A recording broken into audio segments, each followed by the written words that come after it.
Ya, vamos a comenzar entonces con la clase de hoy.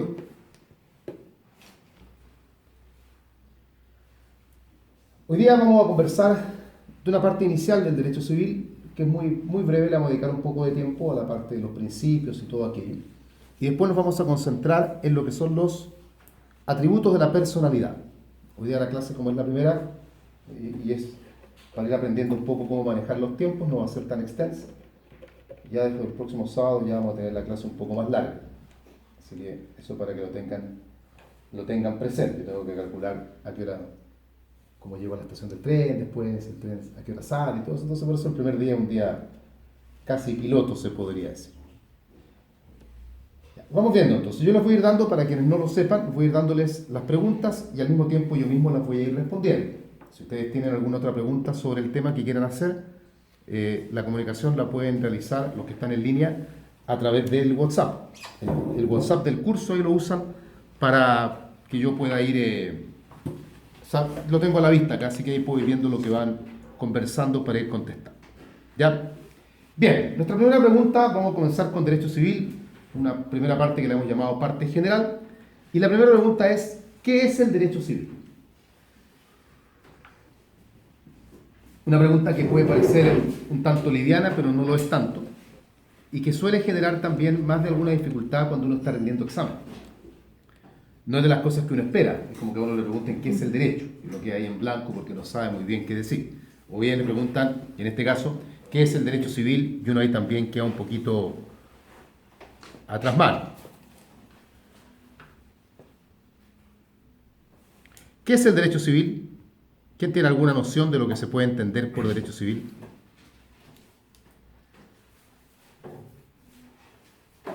¿Mm?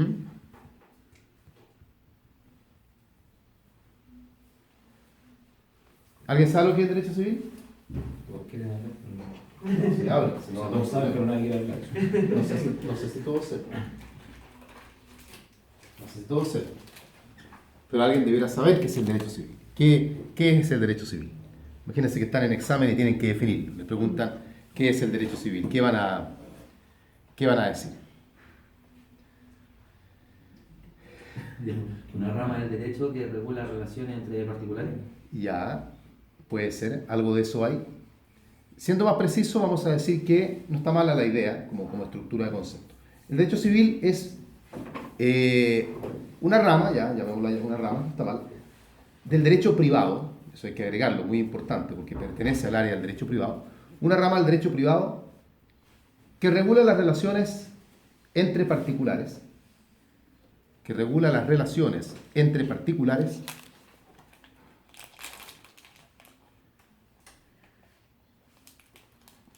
tanto patrimoniales como de familia. Esa es una definición que se puede dar de derecho civil, tanto patrimoniales como de familia. No está en las preguntas ahí, pero el derecho civil es conocido también como el derecho común, y eso es una denominación que la toma particularmente porque siempre se ha considerado el derecho civil como la columna vertebral del derecho privado, y desde ahí van surgiendo otras ramas secundarias en cuanto a la jerarquía, no lo digo menospreciando los ramos, como el derecho comercial, por ejemplo.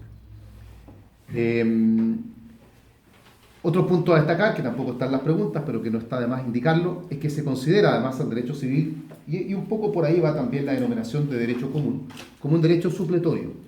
Es decir, las normas del derecho civil se van a aplicar toda vez que no hayan normas particulares para resolver un asunto. Tanto así que hay muchos otros códigos que toman prestadas instituciones del derecho civil para explicar sus propios fenómenos. El derecho penal, por ejemplo, toda la teoría del dolo, que es muy importante en materia penal, se recoge del derecho civil. Lo mismo ocurre con los contratos en materia mercantil, que recogen toda su estructura, en los elementos, por ejemplo, desde el derecho civil. Es muy raro que ocurra lo inverso. Es muy poco común que sea el derecho civil y que tenga que recurrir a otras normas, a otros códigos. Pero sucede, por ejemplo, en la formación del consentimiento.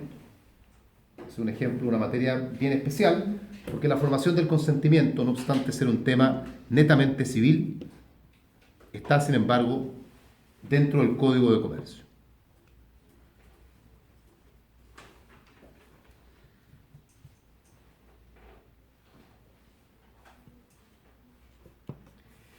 Bien, segunda pregunta. ¿Qué principios lo inspiran? ¿Cuáles son los principios inspiradores en el derecho civil? La buena fe. Vamos viendo. Hay varios principios que uno conoce. Podemos citar, por ejemplo, como indica la compañera, la buena fe. ¿Cuál otro? Autonomía de la voluntad. La autonomía de la voluntad, conocida hoy en día como autonomía privada, también se le da ese nombre. Así que si les llegan a preguntar en examen por autonomía privada, es lo mismo que autonomía de la voluntad.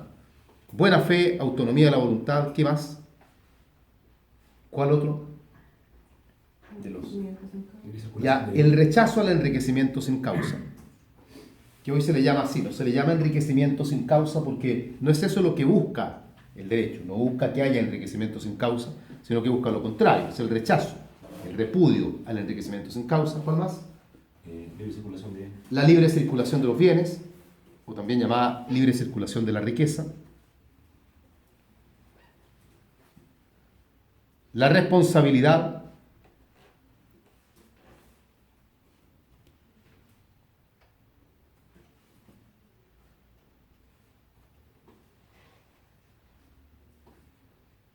¿Qué otro?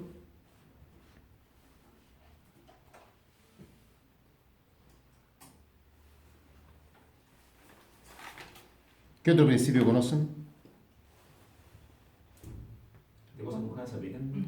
No, o sea, es un principio procesal, pero la idea es que uno acá toque los temas o los principios que son pertinentes al derecho civil. Y no lo digo por lo que indica el compañero, lo digo porque a veces los alumnos acá empiezan a hablar de la igualdad ante la ley, y eso está bien, pero esos son principios que trascienden al derecho civil, son los principios del ordenamiento jurídico completo, ¿ya? También está el principio de la seguridad jurídica, perfecto, pero eso también es un principio inherente al ordenamiento jurídico, no es solo del derecho civil. Acá uno tiene que concentrarse en aquellos principios que son particulares del derecho civil. ¿Alguno más? Omnipotencia de la ley. La omnipotencia de la ley, muy bien. Omnipotencia de la ley. ¿Cuántos llevamos? 6. 6, ya está bien con eso. Lo que nos lleva a la siguiente pregunta, que está en función de lo que acabamos de decir. Pregunta número 3. ¿Son los principios taxativos? O sea, estos principios que nosotros hemos enumerado, estos son, no hay más. ¿Hay alguna manera que uno diga, mira, vamos a enumerar todos los principios inspiradores del derecho civil? No, los principios no son taxativos.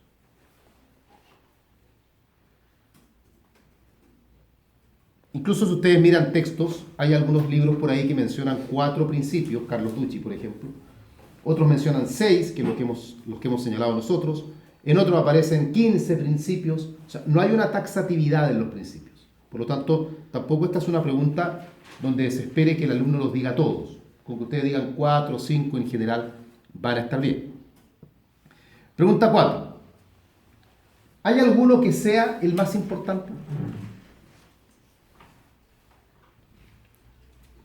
Que uno pueda decir, mira, este es el más importante de todos.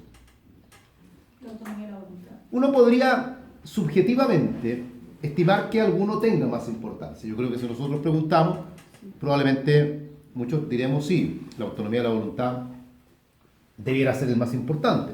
Pero otro podría decir, a mí me parece que la buena fe es más importante. Otros autores, Avelino León, por ejemplo, para él el más importante es uno que nosotros no hemos señalado todavía, que es el principio de protección a la familia, conocido antiguamente como la Constitución Cristiana de la Familia. ¿A qué voy? Que la verdad es que no hay ningún principio que sea más importante. Subjetivamente uno puede tener opinión, pero que haya una jerarquía objetiva para que uno diga, este es el gran principio del derecho civil, no lo hay. A ustedes se les puede preguntar cuál es o cuál ustedes estiman que es el más importante. Ya ustedes podrán tener su visión subjetiva del asunto. Y el consejo siempre es que ustedes estimen como más importante aquel que mejor manejen. Porque obviamente después la pregunta seguramente va a seguir sobre ese principio. ¿Por qué cree usted que la buena fe es la más importante? ¿Y qué es la buena fe? ¿Y dónde está en el derecho civil? Entonces, un poco por el sentido de supervivencia del examen, deberán decir que el más importante es aquel que mejor maneja. Ahora, y vuelvo a decir, esto tal vez contradice lo que estoy indicando, pero si uno tuviese forzadamente, porque el profesor le dice, pero ¿cuál es el más importante? Pero, porque a lo mejor él tiene una visión de que hay uno más importante, debiera ser la autonomía de la voluntad.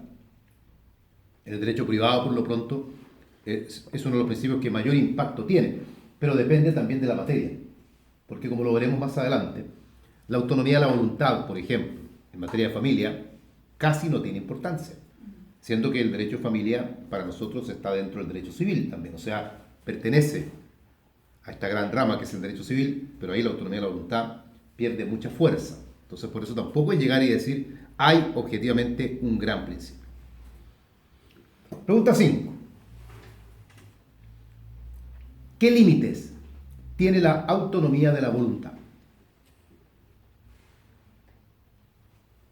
No olviden que tienen material en audios y ahí se desarrollan los principios con más calma. Y ahí está qué es la autonomía de la voluntad, qué ejemplos tiene. Yo no estoy ahora llevando las preguntas más frecuentes.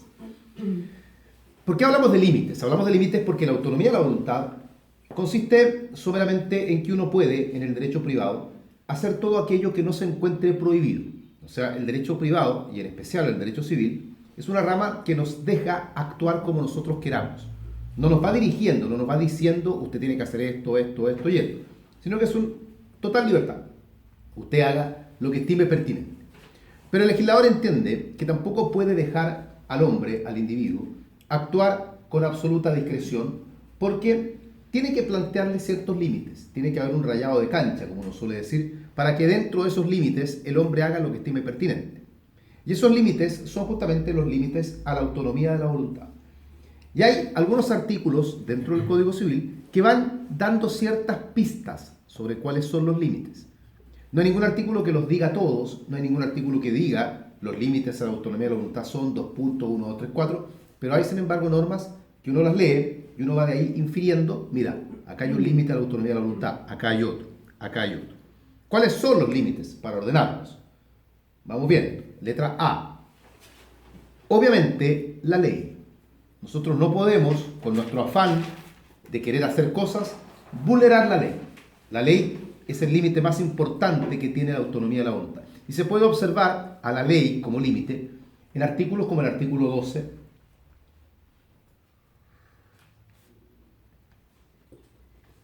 o el artículo 10. Los actos que la ley prohíbe son nulos y de ningún valor. O el 582, cuando se define dominio, y se nos dice que podemos ejercer nuestro dominio de forma arbitraria, no siendo contra la ley. Y ahí, entre ellos, hay otras normas que marcan a la ley como límite. Otro límite es el derecho ajeno. Esta frase tan cliché cuando uno empieza a estudiar derecho, de que los derechos de las personas terminan donde comienzan los derechos de los demás. Artículo 12 nuevamente plantea como límite al derecho ajeno. El mismo artículo 582, de nuevo, cuando define dominio, también plantea ahí al derecho ajeno como un límite al ejercicio arbitrario del dominio. Letra C. El tercer límite es este conjunto de ideas que corresponden a la moral, las buenas costumbres, el orden público. La moral, las buenas costumbres, el orden público.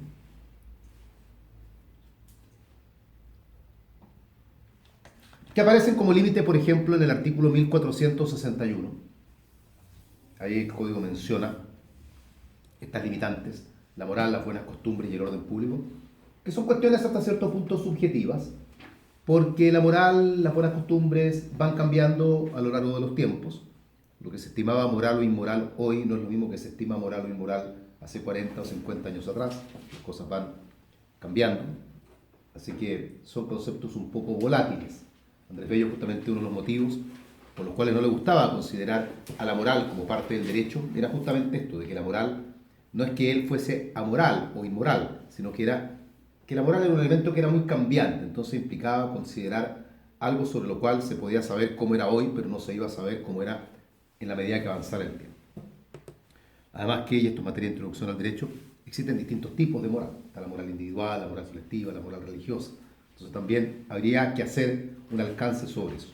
Yo puedo tener mi propia moral, pero puede que mi moral no se condiga, no coincida con la moral que tiene la sociedad.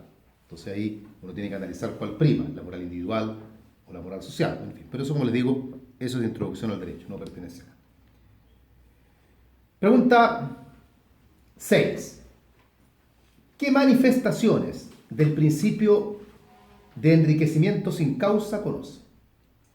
Otro de los principios importantes, que ya dijimos que el nombre completo es el rechazo al enriquecimiento sin causa. ¿Qué manifestaciones conocemos a ese principio? Para que entendamos la idea del rechazo al enriquecimiento sin causa como principio, es que el legislador no estaría viendo con buenos ojos que un patrimonio se enriquezca sin que haya una causa jurídica que explique por qué surge esa riqueza. Esto se entiende de mejor manera cuando uno logra entender que la riqueza, la ganancia, no puede aparecer de la nada. Por lo tanto, si hay un patrimonio que se enriquece, tiene que haber otro patrimonio que sufre una pérdida.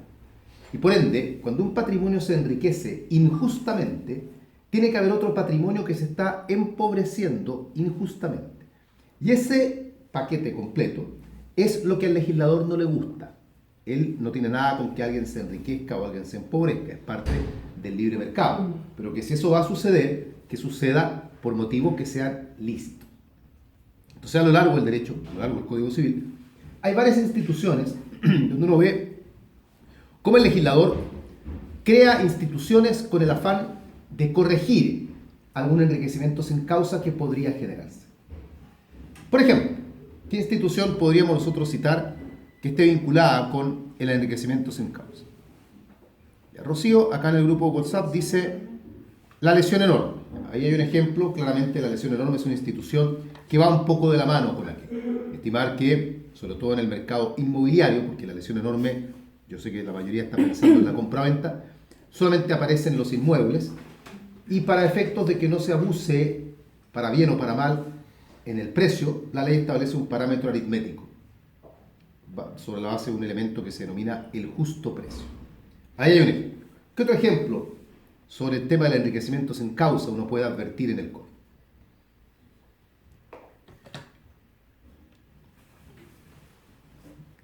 ¿Qué otra materia? Evelyn nos dice las recompensas en la sociedad conyugal. También, efectivamente, la institución de las recompensas en la sociedad conyugal también está asociada con este principio de enriquecimiento sin causa.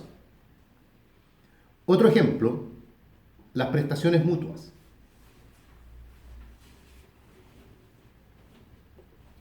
También vinculadas con el principio de enriquecimiento sin causa. Y un ejemplo más, hasta cierto punto, la misma institución de indemnización de perjuicios también está vinculada con este principio.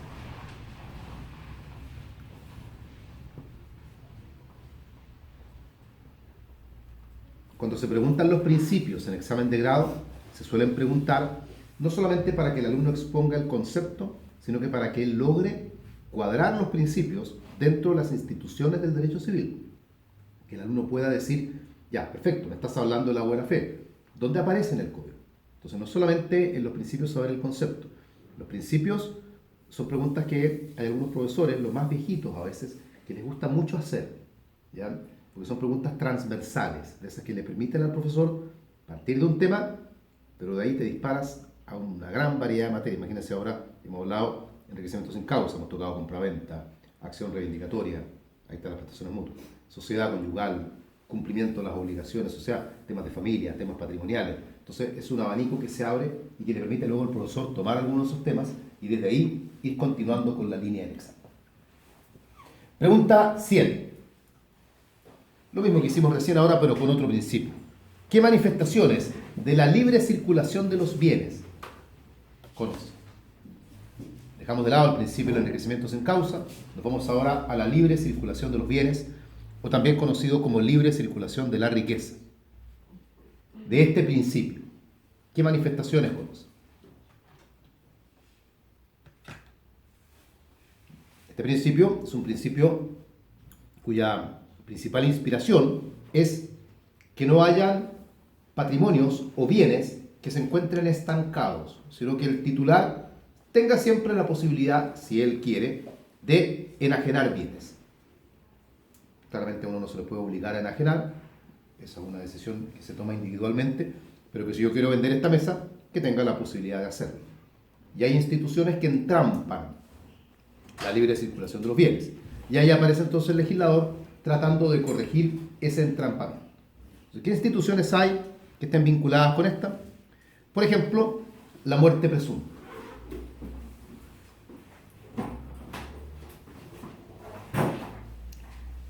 La muerte presunta, que está en Personas, libro primero del Código. La muerte presunta, que es un tema que uno dice que tiene que ver la muerte presunta con la libre circulación de los bienes. Toda la institución de la muerte presunta fue creada por el legislador para corregir un determinado problema. Y ese problema es, si una persona desaparece, ¿quién administra su patrimonio? Porque al desaparecer el titular, el patrimonio queda sin quien lo administre. ¿Quién paga sus deudas? ¿Quién cobra sus créditos? Y eso va provocando que ese patrimonio se estanque y se está entrampando entonces la libre circulación de los bienes. Y ahí aparece todo el procedimiento de muerte presunta, que lo que busca es ver, a través de cada etapa, quién va a administrar el patrimonio y con qué facultades. ¿Cómo logramos que ese patrimonio del desaparecido finalmente llegue a sus herederos? Y para ello entonces el legislador dice, a través de este procedimiento, presumamos que este individuo murió. Y bajo esa premisa de que presumimos su muerte, entregamos entonces el patrimonio a los herederos. Pero eso no ocurre de inmediato, ¿ya? Porque la muerte presunta tiene 3 etapas y en cada etapa las reglas sobre administración van cambiando. Pero entiendan que la finalidad de la institución es esa. No, la muerte presunta, su lógica, su ratio legis, el motivo por el cual se crea la institución, no son motivos humanitarios, ni son permitirle a las familias que puedan cerrar capítulos en sus vidas. Es especialmente ver qué hacemos con el patrimonio. Otra institución vinculada con la libre circulación de los bienes es la partición.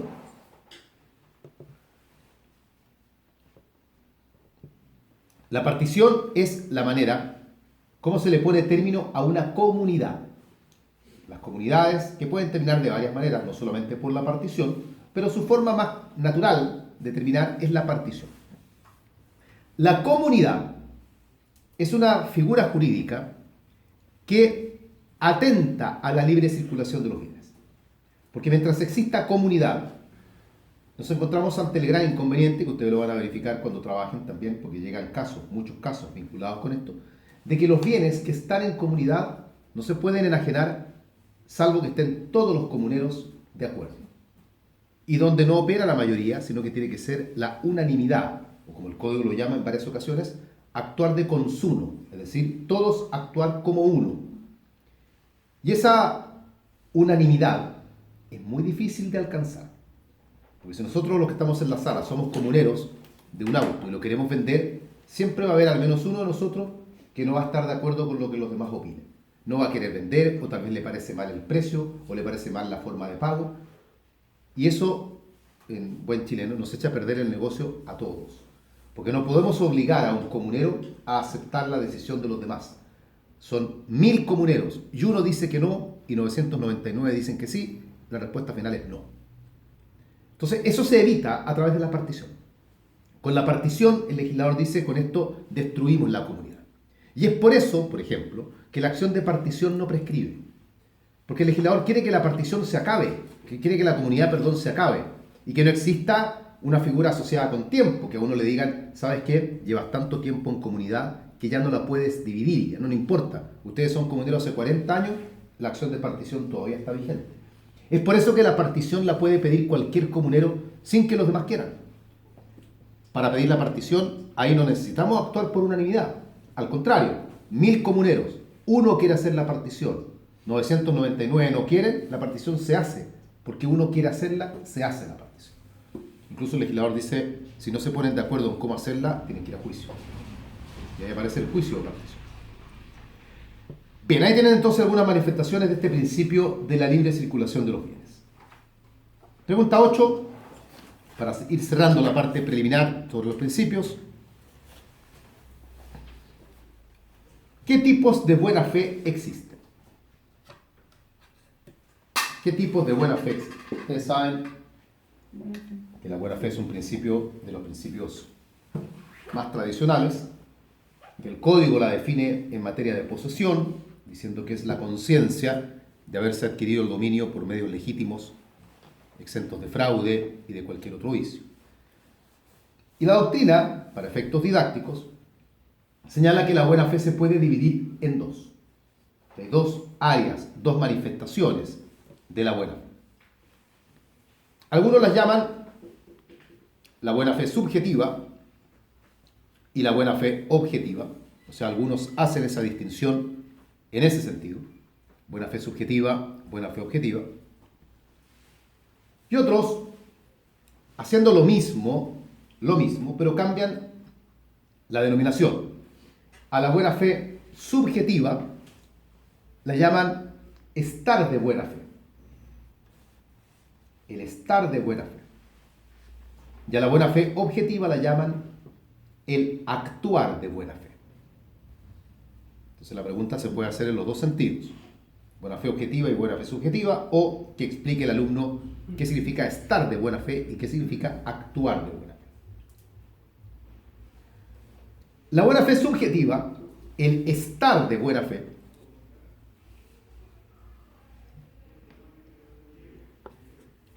implica que ahí la buena fe es relevante en la conciencia de la persona. Lo que importa para el legislador ahí no es lo que la persona haga, no es cómo se conduce, sino que lo que le importa al legislador es cuál es la persuasión que tiene, la convicción que tiene. ¿Qué crees tú? A lo mejor lo que tú estás haciendo está muy mal, jurídicamente mal, pero si tú crees que está bien, entonces tú igual estás de buena fe, porque tu buena fe no la determinamos por tu conducta, la determinamos por tu intención. Metiste la pata, pero creíste que estabas haciendo lo correcto, entonces igual actuaste de buena fe. Eso es el estar de buena fe, la buena fe subjetiva, que tiene como principal manifestación a la buena fe en materia posesoria. Porque ahí como el código mira a la buena fe, dice que es la conciencia, y luego dice que es la persuasión, o sea, el convencimiento de que yo creo estar actuando jurídicamente. Yo creo estar adquiriendo, ¿cómo se llama usted?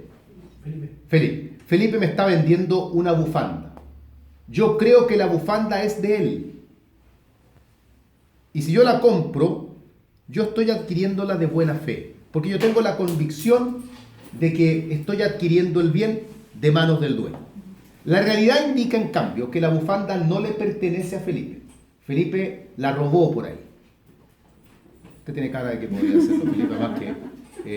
es colocolino usted, ¿no? No. Ah, bueno, eso minimiza la posibilidad de que pueda andar cometiendo delitos. Pero en fin, Felipe se robó la bufanda. Eso yo no lo sé. Eso quiere decir que el acto en sí es un acto donde yo al final el dominio yo no lo estoy adquiriendo. Pero yo creía que sí. Y eso basta para que yo esté de buena fe, porque ahí la buena fe no está determinada por la conducta, sino que está determinada por la intencionalidad. Ese es el estar de buena fe, la buena fe subjetiva. La otra buena fe es la buena fe objetiva, o conocida también como el actuar de buena fe. Donde acá la buena fe va a estar determinada, como se puede deducir, por el comportamiento. Ya no importa lo que tú tengas en tu mente, es lo que tú haces.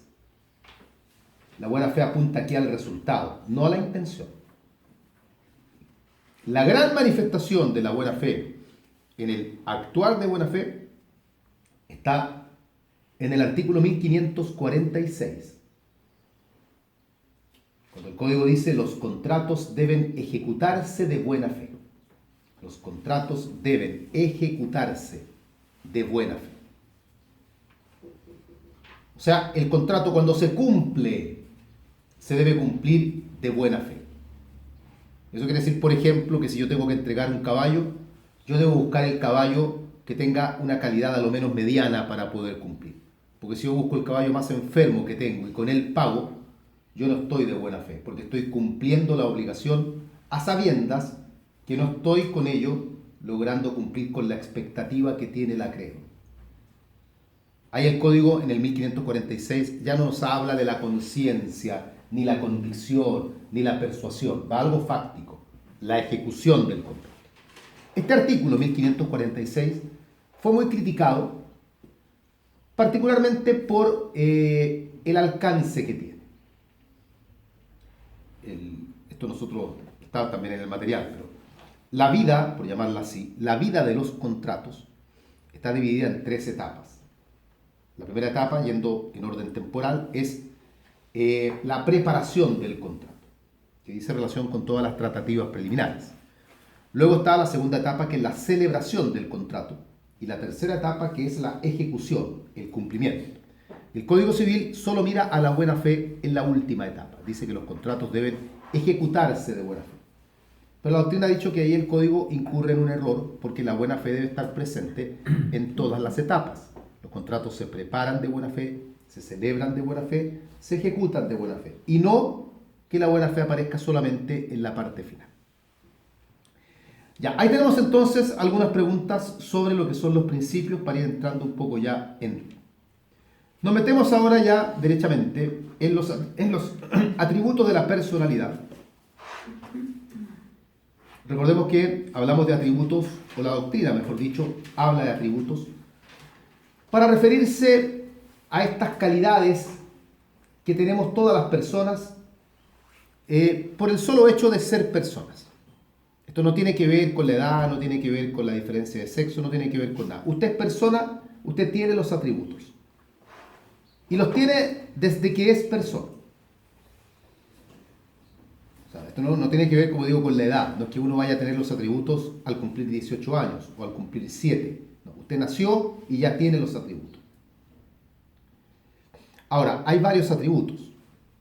Y los alumnos siempre que empiezan a enumerarlos, siempre se les olvida uno. Siempre cambia el que se le olvida, pero siempre se olvida uno. Y los vuelven a decir y vuelven a olvidar a veces el mismo, a veces otro. Como que nunca los dan completos, así que apréndanselos bien. Pero para efectos del examen, no todos los atributos son importantes. No es probable, porque todo puede pasar al final, pero no es probable que les pregunten por la nacionalidad, por ejemplo, no en el examen de grado de civil. No es probable que les pregunten el nombre. La capacidad de goce es importante, pero se pregunta más bien en el tema capacidad, cuando está la capacidad de ejercicio, sobre todo en los actos jurídicos. Nosotros vamos a quedarnos acá con un repaso sobre los 3 atributos que en mi opinión son los más relevantes. El primero que veremos es el domicilio, y que tiene la importancia de que por lo menos el código le destina artículos, lo define, lo trata. Luego el otro que haremos mención es el estado civil, que sin duda es tremendamente importante, y además el código también lo trata. De hecho, esos son los únicos 2 atributos, el domicilio y el estado civil, que el Código Civil trata. Los demás atributos no están tratados por el código. Pero del otro que haremos también un par de comentarios es sobre el patrimonio, que a pesar que no tiene un ordenamiento sistematizado en el código, sin duda es tremendamente importante. Comprender lo que los profesores llamamos la teoría del patrimonio es fundamental para entender el curso de bienes, y es fundamental sobre todo para entender el curso de sucesión por causa de muerte. Porque la sucesión por causa de muerte gira en torno al patrimonio del que fallece y cómo ese patrimonio se transmite a sus herederos. Ahora, yo la estoy llamando con este nombre tan pretencioso, la teoría del patrimonio, porque así se le llama, pero es una cuestión bien breve, no crean, porque uno dice teoría, los alumnos se imaginan un paper de 500 páginas con la teoría del patrimonio. No, es una cuestión bien acotada, pero que hay que entender. Vamos con el domicilio entonces. Pregunta 9. ¿Qué es el domicilio?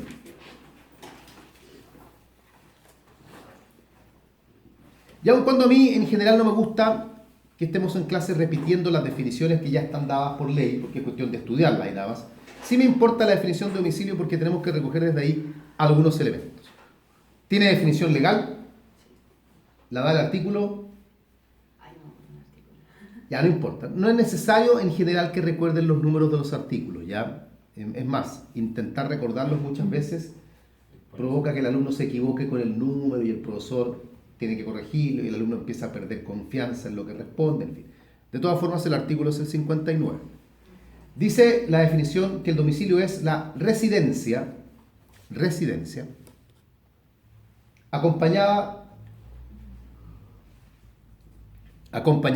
real o presuntivamente, la residencia acompañada real o presuntivamente del ánimo de permanecer en ella.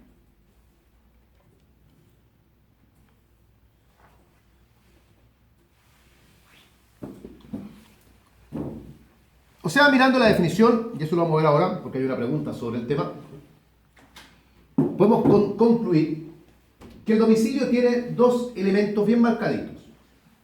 Un elemento que es la permanencia en un lugar, eso es lo que el código llama residencia, y el otro es el ánimo, la intención, el querer que ese lugar sea el domicilio.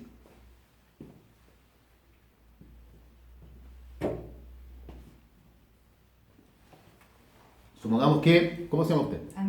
Andrea, producto del examen de grado, queda en un estado psicológico deplorable. ¿Ya? Tanto así que Andrea tiene que ser internada en un centro psiquiátrico. Loca. Renacer, como en la película. Tienen que internar. Y va a estar internada por varios meses. 6 meses, 8 meses. Porque tiene una carga de estrés muy elevada. Ella está en un lugar con un carácter de permanencia, porque no es algo ocasional, no está pasando la noche solamente, y va a estar por mucho tiempo. ¿Tiene ella la intención de que ese lugar sea su domicilio? Claramente no. Entonces, el domicilio no es solamente estar en un lugar por mucho tiempo, sino que es eso acompañado de la intención de que ese lugar sea el domicilio. Entonces, aquí viene la pregunta siguiente, que es una pregunta habitual en el examen de grado. ¿Qué diferencias o qué relación tienen el domicilio, la residencia y la morada? La morada, llamada también habitación, la residencia y el domicilio.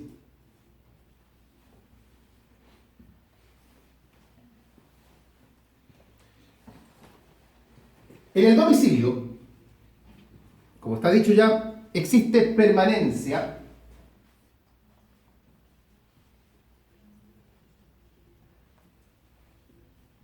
y existe ánimo. Hay permanencia. Hay ánimo. Por ejemplo, ¿usted cómo se llama? Josefa. ¿Dónde vive Josefa? San Fernando. En San Fernando. ¿Usted cuánto tiempo lleva en San Fernando? 8 años. Ya. Hay permanencia. ¿Le gusta? ¿Es su domicilio? ¿Usted lo considera el lugar donde vive? Sí. Hay ánimo entonces. Entonces para ella, para Josefa, San Fernando es su domicilio. Hay permanencia, hay ánimo. Yo vivo en Linderos. Para mí Linderos es mi domicilio.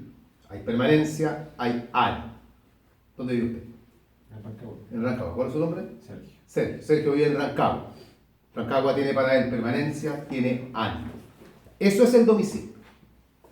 La residencia,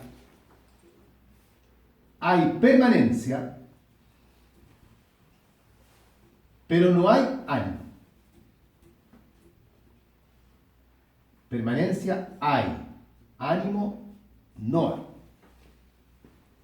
El clásico ejemplo que yo colocaba en clase en la universidad del alumno que estudia en Santiago, pero vive en provincia, en región. siempre en los cursos hay algún alumno, ustedes lo ven al video también, si alguno estudió en Santiago. ¿Usted es de Santiago? No, yo soy de San Fernando. Perfecto. Entonces, ¿qué es Santiago para usted? Bueno, San Fernando está cerca ya, pero había alumnos que estudian en Santiago que son de Antofagasta, por ejemplo, que son de Temuco. Entonces, ellos no viajan todos los días, sino que yo voy a Temuco solo los fines de semana. O sea, usted pasa gran parte del año en Santiago, sí. ¿Y es Santiago su domicilio? Y el alumno decía, no, yo voy a estar acá en Santiago mientras estudie nomás. Pero mi familia, mis amigos, mi pareja, mi entorno social está en Temuco. Temuco para mí es mi domicilio. Eso quiere decir que en ese momento Santiago para esa persona es solamente la residencia. Hay permanencia, pero no hay intención de que ese lugar sea domicilio. Esa es la residencia. Y por último, la morada o habitación. En ella no hay permanencia ni hay ánimo. No hay permanencia y tampoco hay ánimo. Cuando hablo de ánimo, para que no nos malinterpretemos, cuando yo digo que no hay ánimo o cuando la ley dice que no hay ánimo de que ese lugar sea el domicilio. ¿Ya? No lo miren como que la persona está obligada a estar en un lugar, porque no lo está. ¿Ya? Josefa no estaba obligada a estar en Santiago estudiando. Ella estaba porque quería, pero ella no quería que Santiago fuese su domicilio. La morada, o también llamada habitación, suelen ser entendidas en los libros como los lugares donde una persona pernocta. Más que pernoctar, que implica pasar una noche, yo siempre les digo, es un lugar transitorio. Es un lugar donde una persona se encuentra de forma temporal nada más, por un breve espacio de tiempo. Un lugar donde nos vamos de vacaciones, un lugar donde nos vamos un fin de semana porque tenemos que hacer algún trabajo. Esas son habitaciones o son moradas.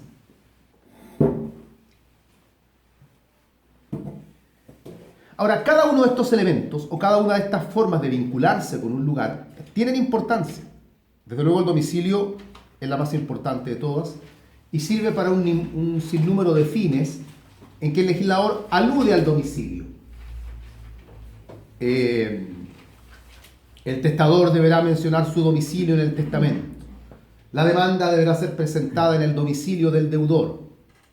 La muerte presunta tendrá como tribunal competente al del último domicilio conocido que haya tenido el desaparecido en Chile.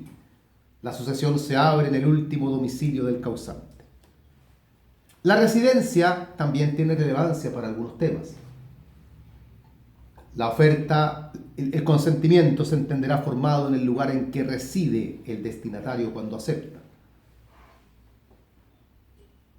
Pero la morada o habitación también. Y hay un artículo en particular que alude a la habitación o morada, que es el artículo 14. La ley es obligatoria para todos los habitantes de la República. Y cuando se habla de los habitantes, se está refiriendo a las personas que se encuentran en Chile aún con un carácter netamente temporal. No, es que yo no soy chileno, estoy en Chile de paso nada más. Vine por este fin de semana, pero me voy el lunes. Bueno, pero igual usted va a estar obligado a la ley chilena mientras esté en Chile. No sería igual que el 14 dijese la ley es obligatoria para todos los domiciliados en la República. Porque si dijese eso, entonces los que están de forma ocasional no se verían obligados por la ley chilena. Ya. Pregunta 11, que ya está respondida ya. ¿Cuáles son los elementos del domicilio? Ya está dicho. Para ordenarlo de mejor manera, se suele entender que el domicilio tiene dos elementos. Letra A. Un elemento objetivo, que es la permanencia. El estar en un lugar, pero no de forma ocasional, no de forma accidental, sino que estar en un lugar de manera permanente. Este elemento también es conocido lisa y llanamente como residencia. Así que uno puede perfectamente decir que la residencia es un elemento del domicilio. Letra B, el otro elemento es el elemento subjetivo, el elemento anímico, el ánimo. La intención de que tal o cual lugar sea el domicilio.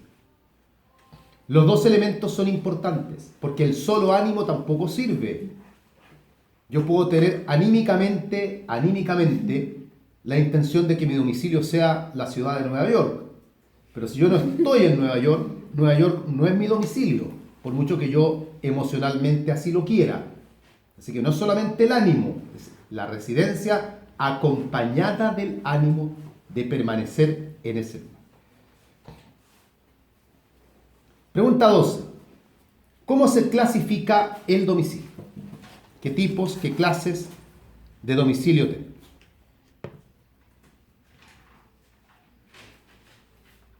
A ver, vamos bien. Una primera clasificación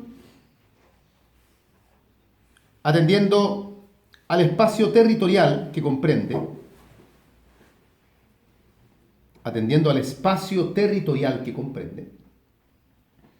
está el domicilio político y el domicilio civil. Domicilio político, domicilio civil. El político, ¿cuál es el político? ¿Quién lo recuerda?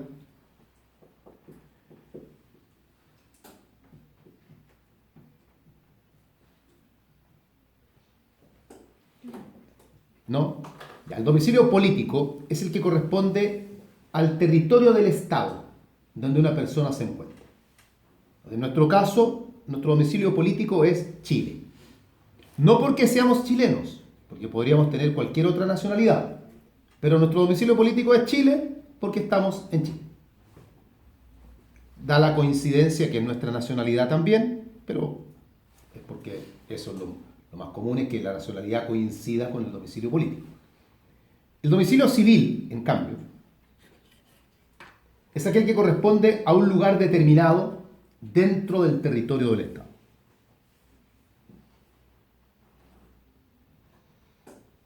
Un lugar determinado dentro del territorio del Estado. No se trata de la calle con el número, ¿ya? Se trata del lugar. Rancagua, Santiago, Concepción, San Fernando. Esa es una clasificación del domicilio. La otra clasificación del domicilio, atendiendo a su origen.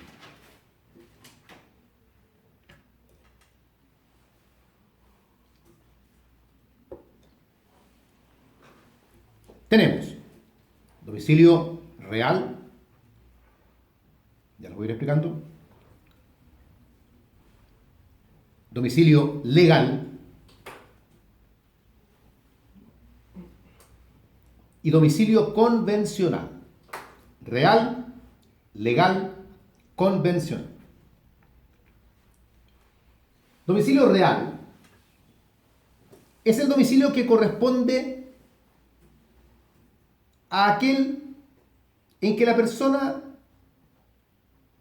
vive, donde existe ánimo y existe residencia. O sea, este es el que corresponde a la definición de domicilio.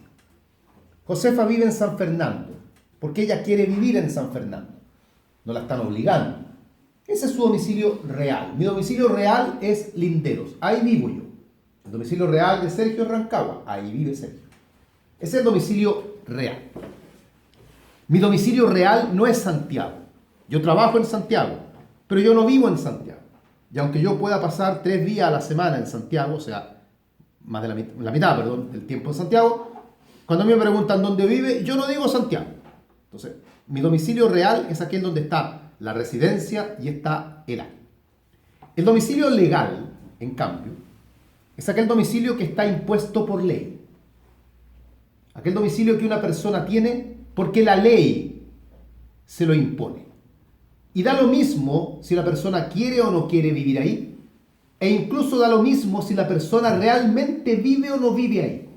Son temas secundarios, porque ante los ojos de la ley, aunque usted no viva en ese lugar, usted sí tiene domicilio en ese lugar. Por ejemplo, un juez. Para todos los efectos legales, el juez tiene su domicilio en el lugar donde se encuentra el tribunal. A lo mejor el juez de San Fernando vive en Rengo.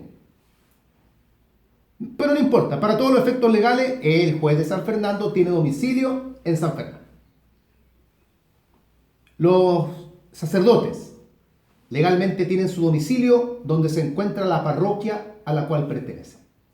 Los hijos menores Tienen su domicilio en el hogar de los padres. ¿Dónde vive tu papá? En Rancagua. Tú eres hijo menor, tu domicilio es Rancagua. Aunque el niño viva con un tío en Concepción, no importa. Legalmente tiene su domicilio en Rancagua. Y el domicilio, en tercer lugar, convencional, es el domicilio que se fija voluntariamente para efectos de un contrato. En que las partes, para un contrato, fijan su domicilio en un lugar determinado. Y ese domicilio solo sirve para ese contrato. Ustedes habrán visto en más de alguna oportunidad que el contrato, en alguna de las últimas cláusulas, dice, para todos los efectos legales, las partes fijan su domicilio en la ciudad de Santiago. Y aunque uno viva en Concepción y el otro viva en Talcahuano, las partes para ese contrato viven en Santiago. Y con eso, entre otras cosas, están dándole competencia a los tribunales de Santiago para conocer cualquier conflicto derivado del acto. No solo sirve para eso, sirve también muchas veces con fines tributarios, sirve también para incorporar la costumbre de un lugar a un contrato, en fin. Uno puede tener, por ende, tantos domicilios convencionales como contratos quiera celebrar. Esas son las clasificaciones de domicilio. Pregunta 13. ¿Cómo se divide el domicilio legal? Del cual ya hemos conversado ya. ¿Cómo se divide el domicilio legal?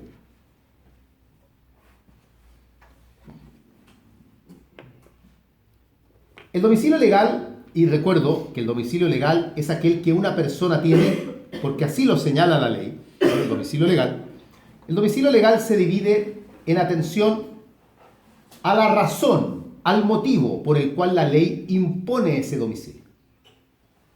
¿Por qué la ley me impone un domicilio? ¿Qué es lo que está pasando para que el legislador me diga, tú tienes domicilio en Rancagua?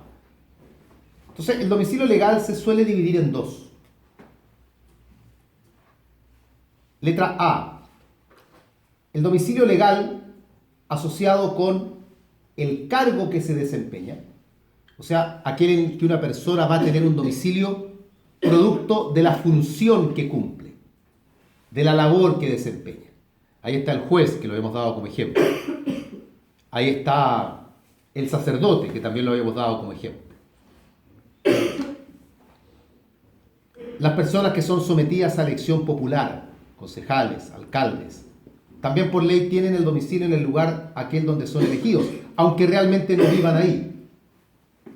La otra cara del domicilio legal, aquel que no es por el cargo que se tiene, es el domicilio legal por dependencia, donde una persona tiene el domicilio legal porque depende de otra persona. Y ahí los hijos menores respecto a los padres. Y también se puede indicar acá a los pupilos en relación a sus guardadores. El guardador, las guardas, es la denominación genérica del tutor y del curador. Cuando uno quiere referirse a ambos juntos, uno dice guardadores. Entonces, si yo estoy de mente interdicto y mi guardador, mi curador, es Juan, yo tengo el domicilio que tenga Juan. Entonces, eso es por dependencia. Esas suelen ser las dos caras, entonces, del domicilio legal. 14. ¿Qué son las presunciones de domicilio?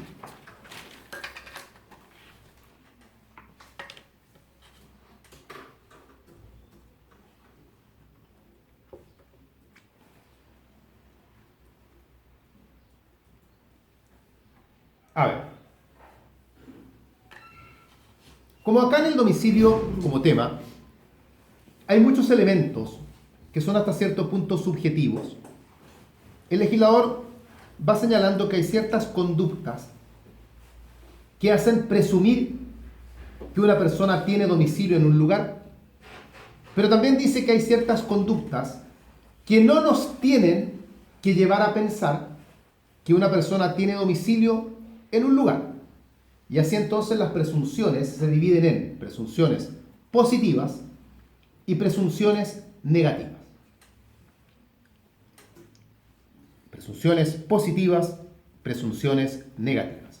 Las positivas son aquellas en que de ciertas conductas, de ciertas circunstancias, Vamos a presumir que una persona tiene domicilio en un lugar. Algo está pasando y de aquello presumimos entonces que la persona sí tiene domicilio en ese lugar. Un par de ejemplos.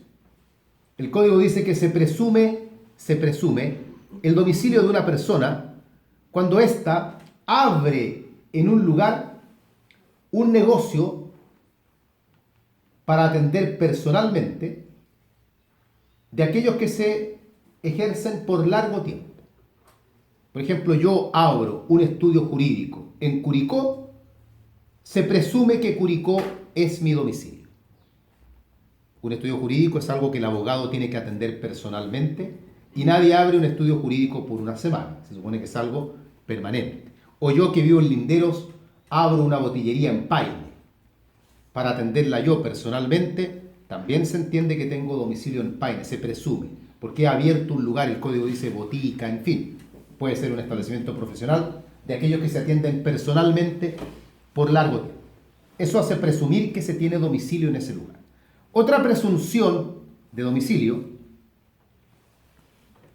de estas presunciones positivas, la ley dice, las personas que aceptan postularse a un cargo público de elección popular, toda persona que acepta postularse a un cargo público de elección popular, se presume que tiene domicilio en el lugar donde postula. Un cargo público es ser, por ejemplo, concejal. Yo quiero postularme a concejal de Chimbarongo. La ley presume que yo tengo domicilio entonces en Chimbarongo, aunque no lo tenga. Da lo mismo, pero es una presunción positiva. Las presunciones negativas, por otro lado, son aquellas en que el legislador nos advierte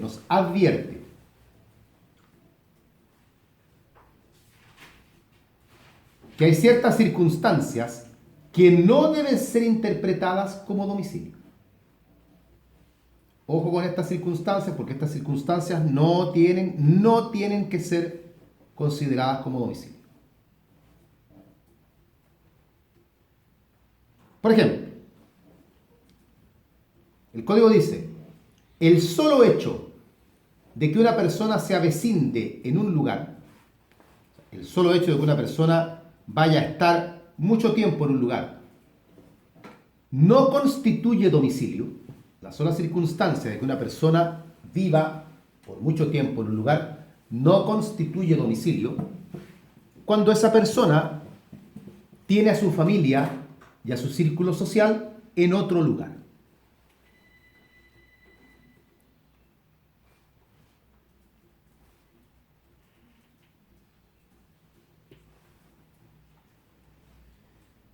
Aquí está el caso del alumno que estudia fuera de su ciudad de origen. No porque Josefa se haya tenido que ir a vecindar a Santiago, porque no iba a estar viajando todos los días, en un departamento en Santiago. No por eso tenemos que presumir que ella tiene domicilio en Santiago, pues resulta que ella sigue teniendo a su familia y a sus amistades en un lugar distinto. ¿Puede ser domicilio de Santiago para ella? Claro que sí. El código no está diciendo que no pueda hacerlo. El código dice que no tenemos que presumir que hay domicilio por el solo hecho de que la persona se haya ido a vivir en un lugar. Sigamos. Pregunta 15. ¿Se puede tener más de un domicilio?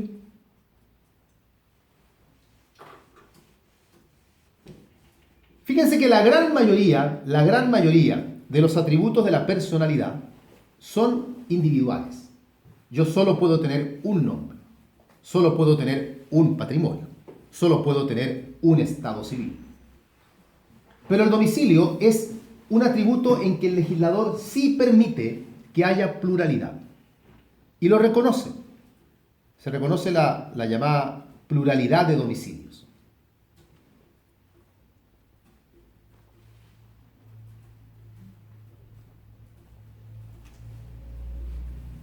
Yo vivo en Linderos, ese es mi domicilio real.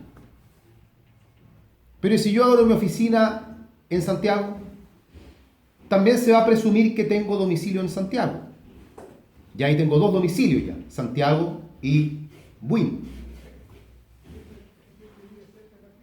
Y para efectos de un contrato, ¿podría yo indicar que para ese contrato tendré domicilio en Viña del Mar? También. La ley señala que una persona, si tiene la permanencia y el ánimo de estar en más de un lugar, puede perfectamente constituir domicilio en esos varios lugares. No se cierra el código a la posibilidad entonces de que exista pluralidad de domicilios. Algo que en su momento, cuando se dicta el código, fue muy llamativo, porque por las distancias, por la forma de viajar de un lugar a otro, se miraba un poco con reticencia lo que Andrés Bello había redactado, que decían, ¿y quién va a estar en un lugar y en otro? Porque la gente no viajaba como hoy día. Hoy, sin embargo, algo mucho más frecuente esto de que pueda darse la figura de la pluralidad de domicilios. Vamos a agregar una pregunta que no está en el listado. Pregunta 16, la última para ir cerrando el domicilio. ¿Qué sucede con aquellas personas que no tienen ánimo de domicilio en ningún lugar? Que no tienen ánimo de domicilio en ningún lugar.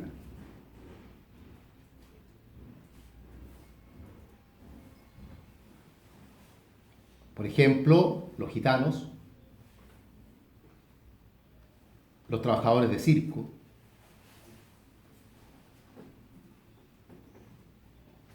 o lisa y llanamente aquellas personas que deambulan de una ciudad a otra de forma continua. ¿Qué pasa con ellos? Porque el domicilio es un atributo de la personalidad. Todos tenemos que tener domicilio. Entonces el legislador, frente a esto, señala que cuando una persona no tenga domicilio porque no tiene ánimo, el código dice que la residencia hará las veces de domicilio. La residencia hará las veces de domicilio. O sea, el circo, mientras está en Rancagua, para todos los efectos legales, están domiciliados en Rancagua. Va a estar 2 meses el circo en Rancagua, después se va a ir a Curicó, bueno, ahí cambiarán el domicilio. Y esto debido a que existen ciertas personas que no tienen una permanencia anímica en ningún lugar. Van por aquí y por allá. El circo, por ejemplo, los gitanos van periódicamente cambiando el lugar donde se encuentran. Bien, dejamos de lado entonces el domicilio.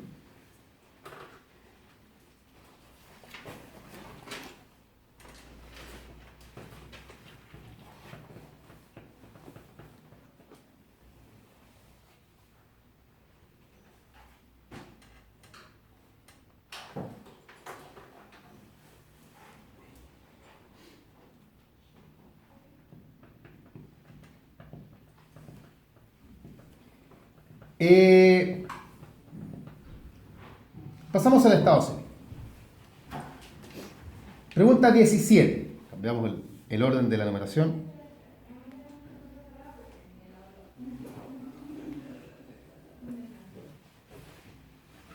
17. ¿Qué es el Estado civil?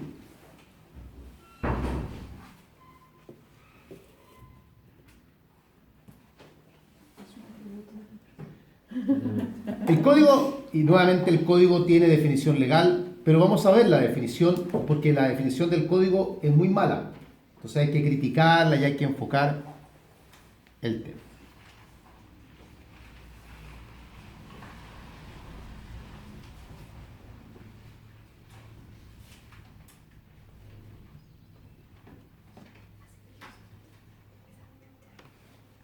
El código dice que el Estado civil es... ¿Alguien recuerda la definición de Estado civil, la definición legal? Es una calidad del individuo que lo habilita para contraer algo así. Ya, algo así. El artículo 303 dice que es la calidad de un individuo, en cuanto lo habilita, a ejercer ciertos derechos y contraer ciertas obligaciones.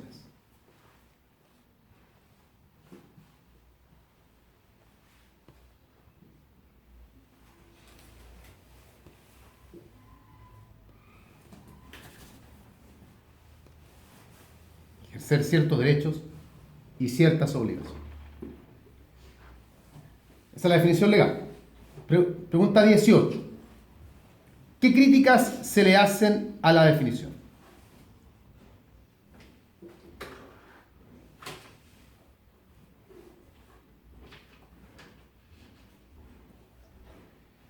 Particularmente la crítica es la definición completa, es decir, los autores señalan que acá no se está definiendo lo que es el Estado civil, no hay nada que se diga en esta definición que se pueda aproximar al Estado civil, sino que más bien dicen parece una definición de capacidad, esto que es la calidad de un individuo que le habilita para ejercer derechos, para contraer obligaciones. Habría funcionado mucho mejor como una idea sobre la capacidad y no realmente con lo que es el Estado civil. Pregunta 19. ¿Qué otra definición se puede dar?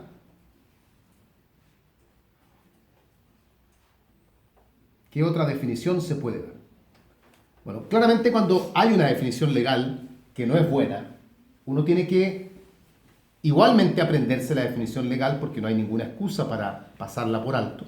Tiene que saber por qué está mala, o sea, saber las críticas, y uno además tiene que saber si alguna definición más adecuada. Entonces, cuando se trata de definiciones doctrinarias, no hay una que sea la definición que se deba dar, porque va a depender del autor que uno quiera seguir en eso, pero la definición más aceptada es la que dice que el Estado civil es la calidad permanente que ocupa un individuo en la sociedad, la calidad permanente que ocupa un individuo en la sociedad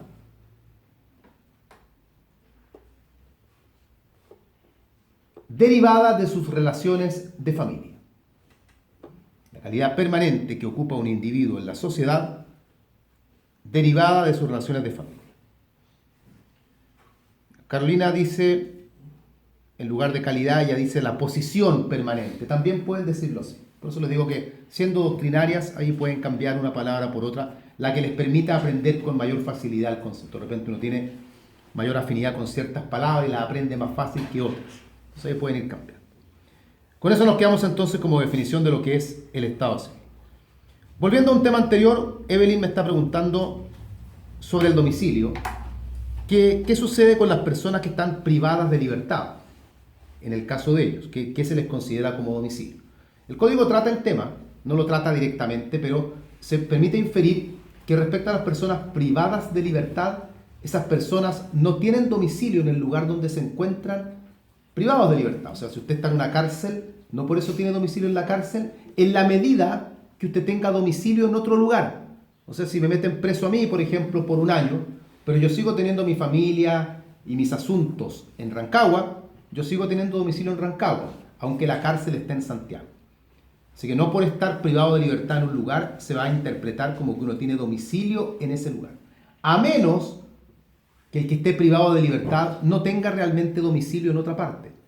Tenemos una persona privada de libertad que no tiene familia, no tiene ningún negocio, no tiene nada, sino que deambulaba de un lugar a otro. Bueno, a esa persona, el lugar donde se encuentra, como el código indica, su residencia hará las veces de domicilio. Es indudable que el que está privado de libertad tiene residencia en el lugar donde está privado, pero el ánimo no lo tiene. Y no hay ninguna norma que diga que se le va a presumir legalmente el domicilio en el lugar donde está privado de libertad. Bien, sigamos. Pregunta 20.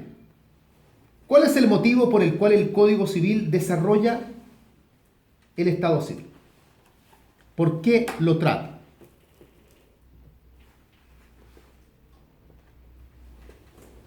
También es una pregunta bien frecuente y que está respondida por el nombre que tiene el título.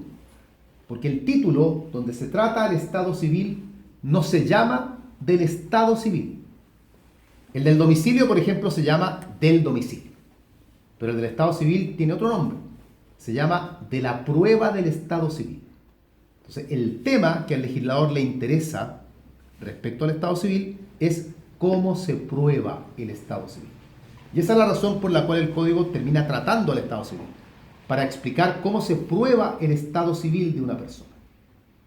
Y es por eso que si les van a preguntar Estado civil, lo más probable es que les terminen preguntando las pruebas del Estado civil, porque ese es como el gran tema, todo el sistema probatorio respecto al Estado civil. Pregunta 21. ¿Qué aspectos comprende el Estado civil? ¿Qué aspectos comprende el Estado civil?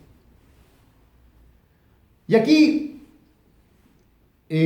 liberémonos por un momento del concepto coloquial que tenemos de Estado civil, donde si yo les pregunto el Estado civil a cualquiera de ustedes me van a responder soltero, casado, etc. Sino que tratemos de expandir un poco más la... El Estado civil, jurídicamente, comprende dos aspectos. Un aspecto está determinado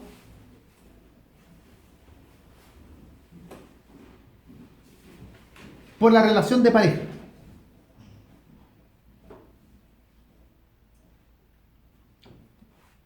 En este aspecto, dentro de este aspecto, encontramos los siguientes estados civiles: soltero, casado, viudo, divorciado,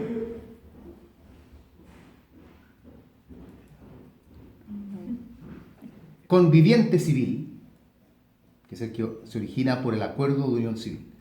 Y punto. No existe el estado civil de anulado, nunca ha existido, y se discute sobre si acaso es o no estado civil estar separado judicialmente. El artículo 304 del Código Civil sí lo menciona, pero la doctrina ha dicho que ahí hay un error, porque estar separado judicialmente no es estado civil, porque uno sigue estando casado, y que ese es el estado civil que prevalece en ese caso. Todo ese es un aspecto del estado civil. El otro aspecto del estado civil es el que está asociado con la filiación.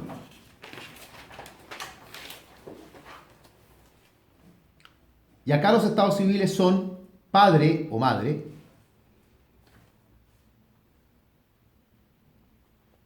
y el estado civil de hijo.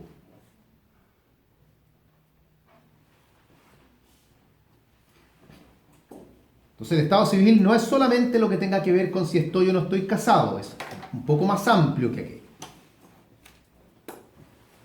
Pregunta 22. ¿Cuáles son las fuentes del estado civil? ¿Cuáles son las fuentes del estado civil?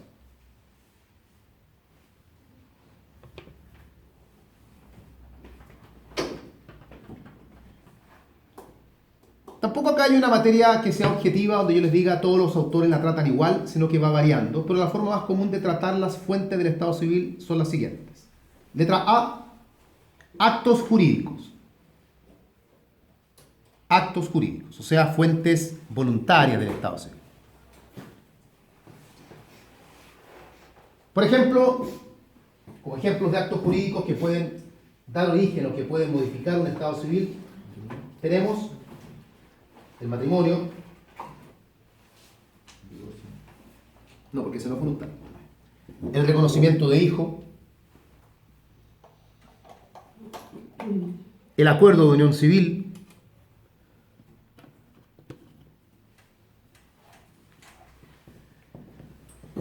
la segunda fuente, letra B, son los hechos jurídicos.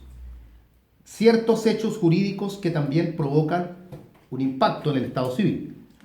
La muerte, por ejemplo. Para pasar, no de vivo a muerto, porque el que muere ya no tiene estado civil, pero de casado a viudo.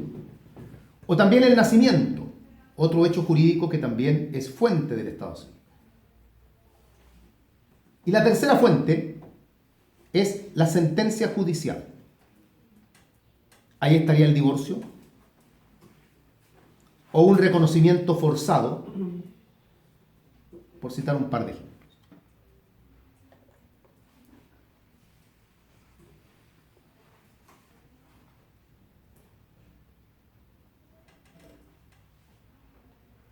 Pregunta 23. ¿Cómo se dividen los medios de prueba? cómo se clasifican los medios de prueba en el Estado civil.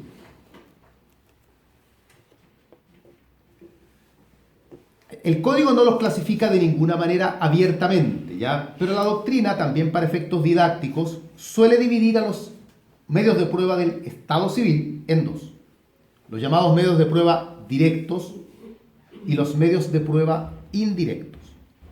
Los medios de prueba directos y los medios de prueba indirectos. Expliquémoslo siguiendo con las preguntas porque viene en función de aquello. Pregunta 24. ¿Cuáles son los medios directos?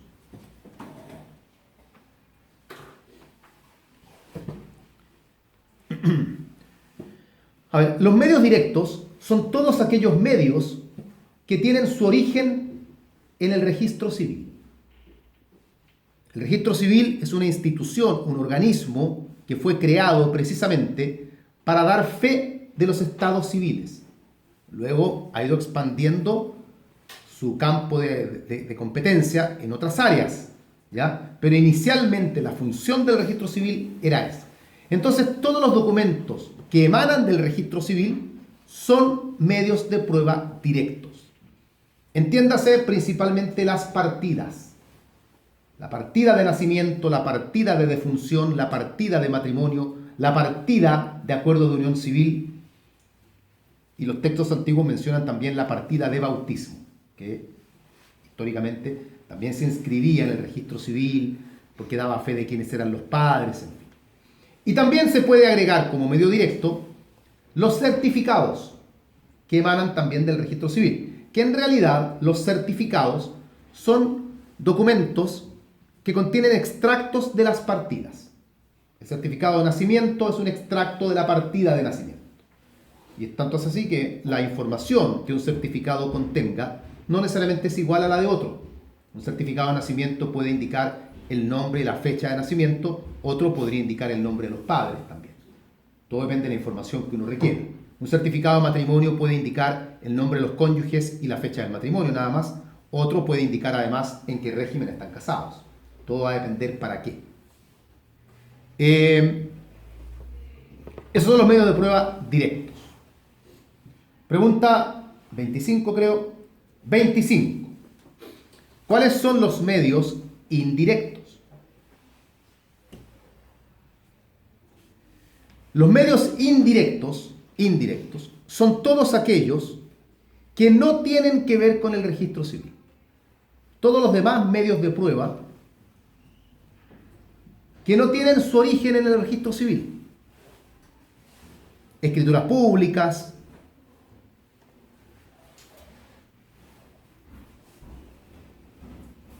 un testamento, por ejemplo, en el que se reconoce a un hijo, declaraciones de testigos,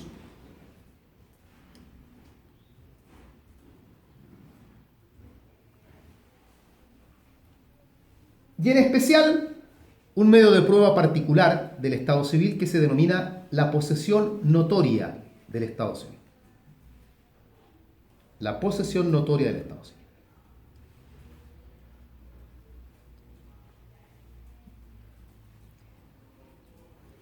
Pregunta 26. ¿En qué consiste la posesión notoria del Estado civil? ¿En qué consiste la posesión notoria del Estado civil?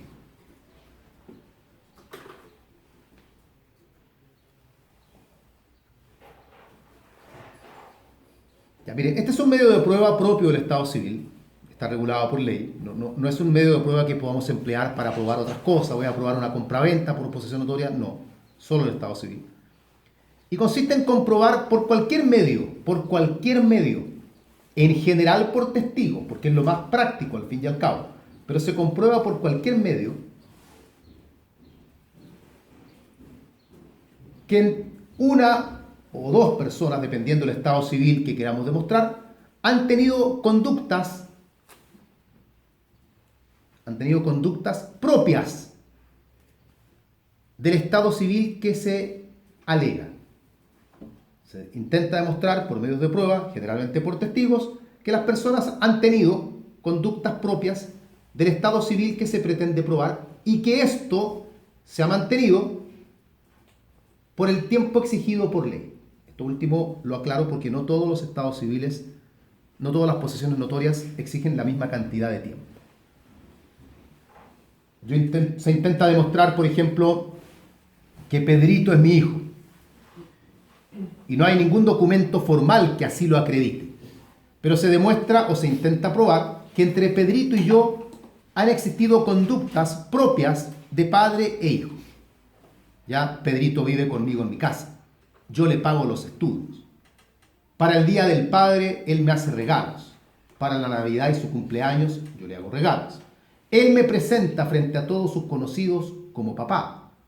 Yo me refiero a él en cualquier evento social como mi hijo. Entonces, eso, si se mantiene en el ejemplo propuesto durante al menos 5 años, permite configurar posesión notoria. La posesión notoria es un reconocimiento que el legislador intenta darle a lo que los romanos llamaban la teoría de la apariencia, donde hay varias instituciones que están sustentadas en este principio, en la idea de que cuando algo tiene apariencia de ser de cierta manera, el legislador le reconoce formalmente esa calidad. Otro ejemplo, la teoría de la apariencia, nada que ver con el tema, es el fenómeno que se produce del por qué el legislador al poseedor, a través de la prescripción, lo transforma en dueño. Porque también es reconocer que si este individuo durante X cantidad de tiempo se ha comportado como dueño, reconozcamos que él es el dueño entonces. Esa es la teoría de la apariencia. Entonces, esa es la idea que está tras lo que es la posesión notoria del Estado civil. Pregunta 27. ¿Cuáles son sus requisitos? ¿Cuáles son sus requisitos? Vamos a ver. Letra A.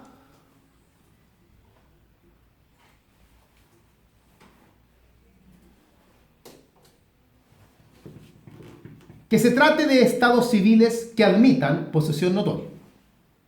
No todos los estados civiles se pueden probar por posesión notoria. El divorcio, por ejemplo. Ese no se puede probar por posesión notoria. ¿Cuáles se pueden? Casado, viudo. No es que por posesión notoria vayamos a probar la muerte de una persona, ¿ya?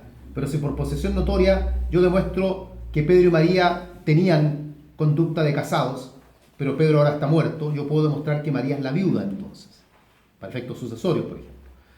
También se puede probar por posesión notoria la de padre e hijo, que fue la que yo coloqué como ejemplo justamente. Y nada más.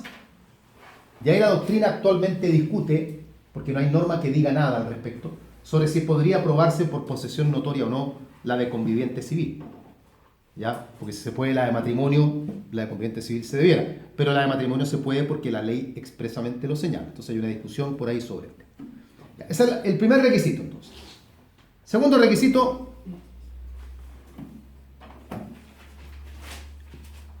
los medios de prueba. O sea, que tengamos medios de prueba que permitan acreditar lo que estamos sosteniendo. Generalmente esos medios de prueba son testigos. Letra C.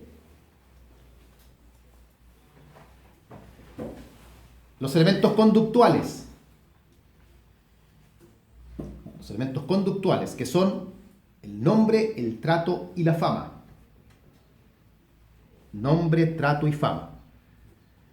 Esto es demostrar lo que conversábamos recién, ¿ya? Que entre Pedrito y yo existen estas conductas propias de padre e hijo.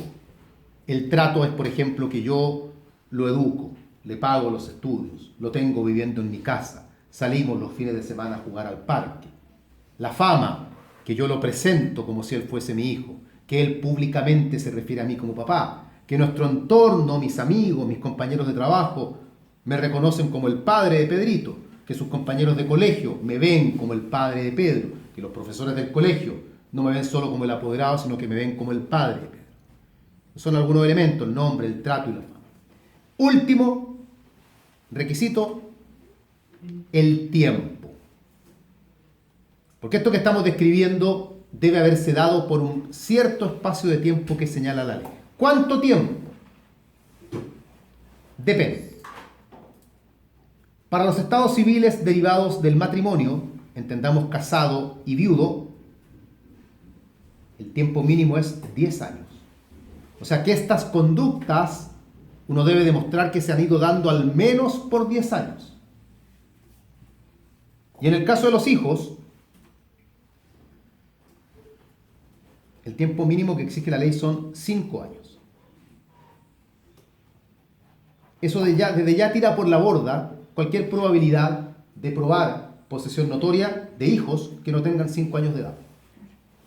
O sea, yo voy a probar por posesión notoria que Pedrito es mi hijo, Pedrito tiene 3 años. Ninguna posibilidad, porque el mínimo que exige la ley, que son 5 años, no se ha cumplido. Cabe destacar que hoy en día uno puede alegar que la posesión notoria debiera ir perdiendo importancia porque ya tenemos las pruebas científicas y un montón de otros medios, sobre todo en el tema de la filiación, que pueden acreditar quién es el padre, quién es el hijo, sin necesidad de tener que llegar a la posesión notoria. Pero esto lo tienen que haber visto en la universidad.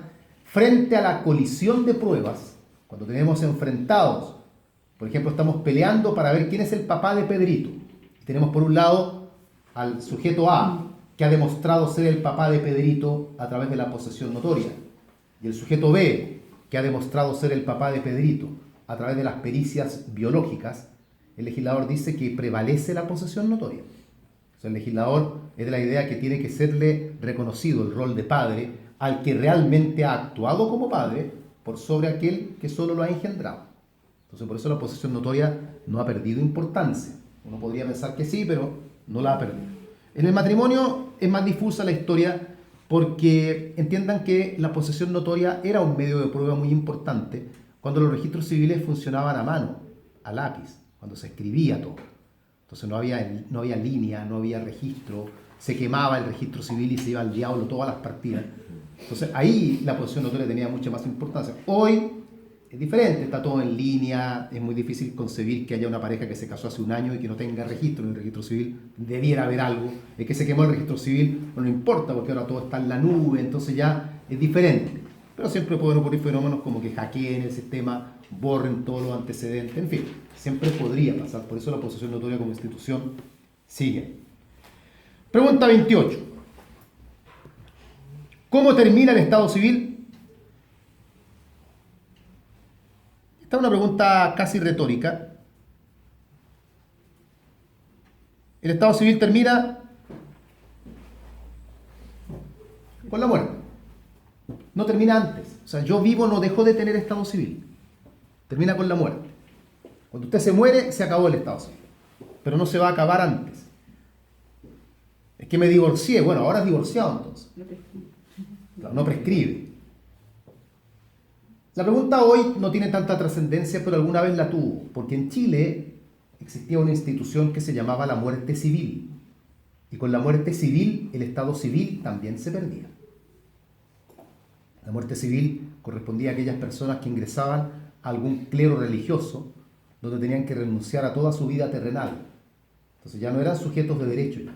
No podían contratar, no podían adquirir bienes, no podían heredar, no podían nada. Y esas personas, no obstante estar vivas, para efectos jurídicos morían.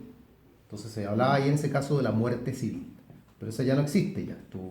La derogaron en 1930 y algo, por ahí no recuerdo el año. De hecho, sus artículos hoy día están ocupados con la institución que se llama la comprobación judicial de la muerte, que está después de la muerte presunta. Bien, pasamos al último tema, nos va quedando poquito ya, que tiene que ver con el patrimonio. Pregunta 29. ¿Qué es el patrimonio?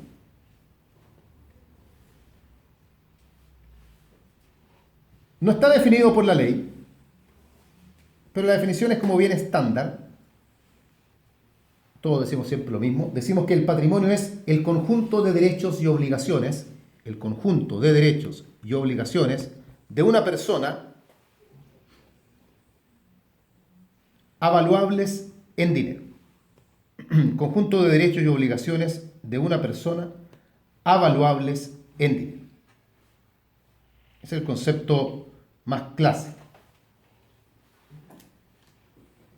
O sea, el patrimonio no es solamente lo que tenemos, también es lo que debemos. Y da lo mismo si nuestro pasivo, lo que debemos, es mayor que lo que tenemos, siempre tendremos patrimonio. Pregunta 30.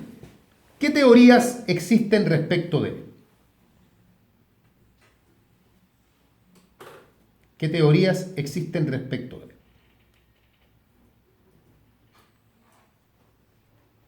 Respecto al patrimonio, se conciben dos grandes teorías, dos grandes visiones del patrimonio.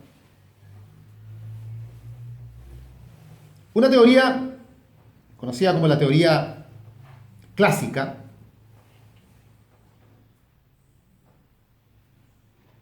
o también concebida como la teoría del patrimonio como atributo de la personalidad, la teoría del patrimonio como atributo de la personalidad,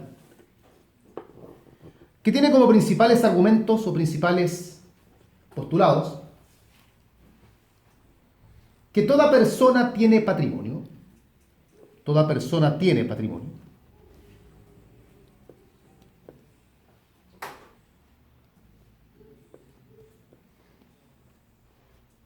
que solo las personas tienen patrimonio. Todas las personas tienen patrimonio, solo las personas tienen patrimonio. Esto quiere decir, si lo quieren dar otra lectura, que no puede haber patrimonio sin persona. Un patrimonio no puede andar suelto. Si hay un patrimonio, tiene que haber una persona detrás. Y el otro postulado importante de esta teoría es que solo se puede tener un patrimonio.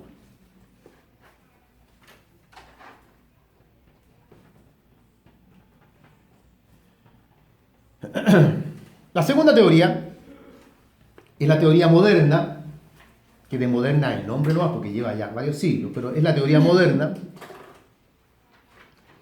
conocida también como la teoría del patrimonio afectación.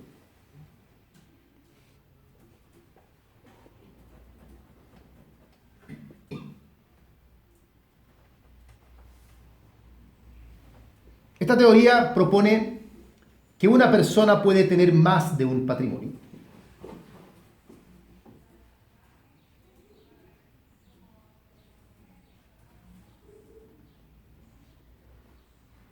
Y que pueden existir patrimonios sin que haya una persona necesariamente.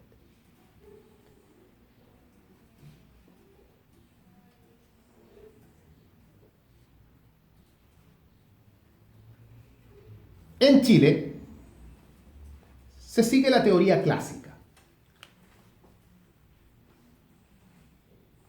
Sin embargo, uno puede advertir en el sistema chileno que hay ciertas instituciones que tienen una vinculación con la teoría del patrimonio afectación. Hay ciertas instituciones que uno solo las entiende desde la perspectiva de la teoría moderna. Por ejemplo, cuando uno se refiere al patrimonio de la sociedad conyugal, la teoría clásica, la clásica, no nos podría permitir hablar del patrimonio de la sociedad conyugal simplemente porque la sociedad conyugal no es persona. Entonces, si no es persona, de acuerdo a la teoría clásica, no puede tener patrimonio. Ustedes dirán, bueno, entonces el patrimonio de la sociedad es del matrimonio. Es que el matrimonio tampoco es persona. Entonces, del marido. Es que de acuerdo a la teoría clásica, el marido no puede tener dos patrimonios. No puede tener el patrimonio de él y además el patrimonio social. Bueno, entonces de la mujer, lo mismo. No puede tener. Entonces, ahí la teoría moderna sí nos da explicación. La teoría moderna nos dice que puede haber patrimonio sin que haya una persona detrás. Y ahí estaría el patrimonio de la sociedad.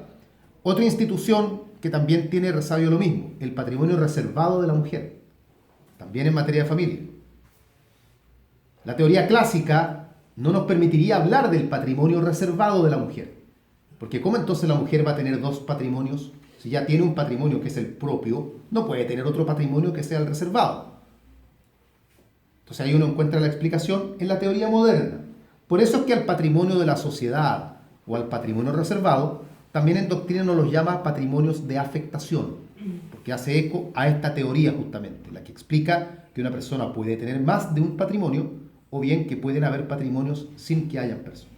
Y esto yo coloco el ejemplo de la sociedad conyugal porque es más fácil de entender para ustedes, pero hay otros ejemplos más complejos que uno también podría dar de patrimonio de afectación. Sigamos. Pregunta 31. Que está respondido de alguna manera ya. ¿Qué es un patrimonio de afectación? Un patrimonio de afectación es lo que dijimos recién. Es un patrimonio que puede existir sin que haya una persona como titular. Se puede concebir la idea de que exista un patrimonio sin que exista una persona detrás. O bien, también se habla de patrimonio de afectación cuando estamos pensando en un segundo o tercer patrimonio que pueda tener una persona, derivado de su patrimonio general, como el patrimonio reservado. La mujer tiene su patrimonio, pero además tiene otro patrimonio pequeñito al margen que se llama patrimonio reservado. Y ese sería un patrimonio de afectación. Generalmente, el patrimonio de afectación se rige por reglas distintas que el patrimonio general. Y la prueba, insisto con el ejemplo de la mujer, que es bastante didáctico, es que el patrimonio general, la mujer no lo puede administrar. En cambio, su patrimonio reservado sí lo puede administrar, lo que revela que son dos patrimonios que están sujetos a reglas distintas. Pregunta 32. Dejemos de lado el tema del patrimonio de afectación, ya estamos hablando de patrimonio en general. ¿Se puede transferir el patrimonio? Me caíste bien, te voy a transferir mi patrimonio. ¿Se puede? No. Entre personas naturales no se puede transferir el patrimonio, porque es un atributo de la personalidad. Nadie puede quedarse sin patrimonio. ¿Y tu patrimonio? No, no tengo, se lo regalé a María. Entre personas jurídicas sí se puede. Una persona jurídica se disuelve y traspasa completo su patrimonio a otra empresa. No hay ningún inconveniente con que eso pueda ocurrir.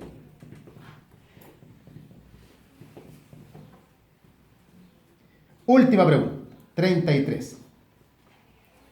¿Se puede transmitir el patrimonio? Esto se deberá responder por sí solo. Está claro que no se puede transferir. ¿Se puede transmitir? Sí. Y ahí aparece precisamente la sucesión por causa de muerte, que es el modo de adquirir a través del cual el causante transmite su patrimonio a sus herederos. No todo el patrimonio, no todo el contenido del patrimonio, porque se transmite el patrimonio. Ustedes pensarán, sí, pero hay derechos y hay obligaciones intransmisibles. Esas quedarán en el camino, salen del patrimonio, desaparecen. Pero el patrimonio en sí se transmite. Tal vez no va a ser el mismo patrimonio, imagínense que el patrimonio del causante era así, grande. Hay derechos y obligaciones que van a ir si el patrimonio va a disminuir, pero igual el patrimonio como conjunto se va a transmitir a los herederos. Entonces el patrimonio no es transferible, pero sí es transmisible. Bien, estamos listos entonces, no hicimos break porque hoy día, a pesar que ¿qué hora es? 11:30, ¿sí? No hicimos break, así que seguimos de largo. No digo que lo hagamos otro sábado, pero si la clase se alarga, naturalmente vamos a hacer un pequeño break. Por mucho que se alargue, no vamos a estar hasta más allá de las 12, 12:30, porque entre otras cosas acá cierran alrededor de la 1, así que tampoco nos podemos quedar hasta más allá. Bien, pues, hemos partido entonces el día de hoy con las clases acá en Rancagua. Nos quedan 9 más, así que nos veremos el próximo día sábado.